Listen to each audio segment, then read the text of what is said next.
Today, we're about to attempt what Bugatti think is impossible. 3, 2, 1.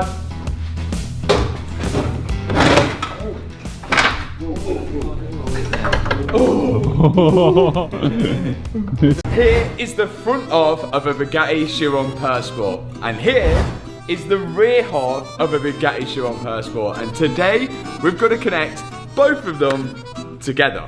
El desafío de hoy suena simple cuando lo dices en voz alta, y completamente irrazonable en el momento en que te detienes a pensarlo. Frente a nosotros se encuentra un Bugatti Chiron Pure Sport, o, más precisamente, lo que queda de uno. La mitad delantera descansa en un lado del taller. La mitad trasera está a unos metros de distancia. Dos piezas de lo que alguna vez fue uno de los coches más avanzados jamás construidos. Y el objetivo de hoy es volver a unirlas, no de forma cosmética. No de manera superficial, correctamente, porque, según Bugatti, esto no es algo que se supone que debas hacer fuera de su ecosistema, no en un taller común, no sin sus herramientas, sus técnicos y su aprobación. Este es el tipo de trabajo que, según ellos, debe realizarse dentro de un entorno de fábrica estrictamente controlado, manejado por un grupo reducido de especialistas formados específicamente para este coche. Y sin embargo, aquí estamos. Si seguiste las etapas anteriores de esta reconstrucción, ya sabes cómo comenzó esta historia.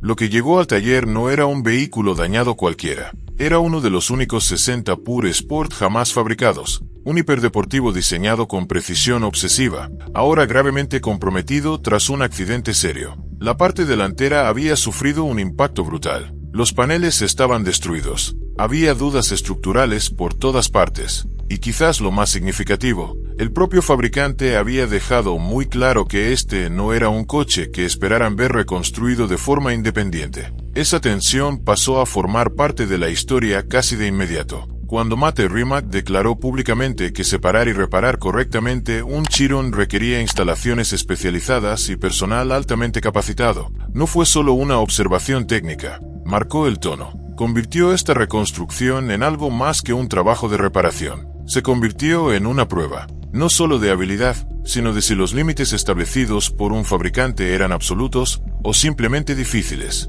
Y entonces las cosas empeoraron. Justo al final de la primera fase, cuando el progreso parecía estable, surgió un nuevo problema, uno de esos que cambian inmediatamente el ambiente en un taller. Daños cerca de la caja de cambios y la zona de montaje del motor. El tipo de daño que no solo se ve mal, sugiere consecuencias estructurales más profundas. El tipo que te hace detenerte, mirarlo más tiempo del que quisieras y esperar que, de alguna manera, resulte menos grave de lo que parece. No lo era, así que ahora la misión ha cambiado. Esto ya no se trata solo de reconstruir un coche raro. Se trata de responder a una pregunta mucho más difícil. ¿Se puede reparar realmente a un nivel en el que funcione como debería? Porque desmontar algo es una cosa. Volver a montarlo, y que funcione, es algo completamente distinto. Para siquiera empezar a responder esa pregunta, solo había una opción: profundizar más, mucho más. El daño sospechado no podía evaluarse correctamente con el coche ensamblado. Había demasiadas incógnitas ocultas bajo capas de componentes. Y en un Chiron, acceder a esos componentes no es una tarea pequeña. El motor, la caja de cambios y el tren motriz trasero están integrados en una estructura separada que se conecta al monocasco de carbono delantero. Para inspeccionarlo adecuadamente, hay que dividir el coche entero en dos. Exactamente el proceso que se había descrito como casi imposible fuera de un entorno de fábrica. Así que el equipo se puso manos a la obra. Lo que sigue no parece un momento cinematográfico dramático. Parece metódico. Los paneles se retiran uno por uno. Se desmonta la carrocería trasera. Las líneas de refrigerante se desconectan con cuidado. Los fluidos se drenan e inspeccionan. Los mazos de cables se etiquetan y separan. Líneas hidráulicas, de combustible, el eje de transmisión. Todo lo que conecta las dos mitades del coche se deshace gradualmente. Es parte desmontaje, parte investigación. Y algo interesante empieza a suceder durante este proceso. Por complejo que sea el Chiron, y lo es, una vez que la lógica detrás de su ensamblaje se vuelve más clara, el factor de intimidación comienza a desaparecer. No porque el coche sea simple, sino porque es comprensible. Fue diseñado, lo que significa que puede desensamblarse de forma lógica, al menos hasta cierto punto. Lo que inicialmente parecía una tarea abrumadora empieza a verse estructurado, lógico, incluso manejable. Luego llega el momento crítico. Con cada conexión deshecha y 14 fijaciones principales retiradas, las mitades delantera y trasera del coche se separan cuidadosamente. Lentamente, deliberadamente, ambas secciones se alejan entre sí. El monocasco de carbono delantero permanece en su sitio, equilibrado sobre un conjunto de ruedas improvisadas que se ven completamente fuera de lugar bajo algo tan valioso. La sección del tren motriz trasero se aleja rodando, y así, de repente, lo imposible ya ha ocurrido. Un coche que nunca fue pensado para dividirse en un taller convencional acaba de separarse limpiamente en dos mitades, sin herramientas de fábrica,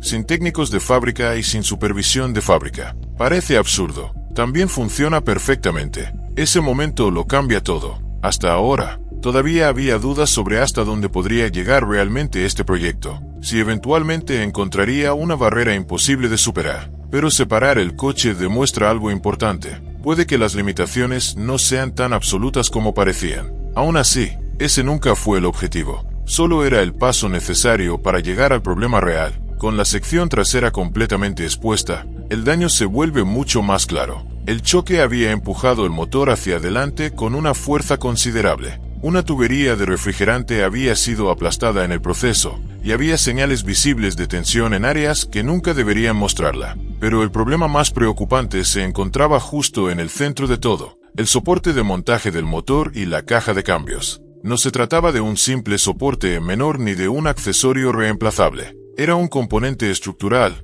una pieza de aluminio fundido responsable de sostener y soportar partes críticas del tren motriz. Y había fallado, agrietado en ambos lados de una manera que explicaba exactamente por qué la inspección anterior había resultado tan preocupante. En este punto, el proyecto podría haber tomado un rumbo muy diferente. Si ese daño se hubiera extendido hasta el propio bloque del motor, la reconstrucción podría haber terminado prácticamente aquí. Reemplazar o reparar un motor de Chiron no solo es difícil, es prohibitivamente complejo y costoso. Pero había una pequeña buena noticia. El daño parecía estar aislado al propio soporte de montaje. El motor, al menos externamente, no mostraba una falla catastrófica. Ese único detalle mantuvo vivo el proyecto. Ahora el desafío se vuelve muy específico. ¿Qué haces cuando un componente estructural crítico está roto y no puedes comprar un reemplazo? Porque esa seguía siendo la realidad. Sin apoyo de fábrica, pedir una pieza nueva no era una opción. Surgieron dos caminos.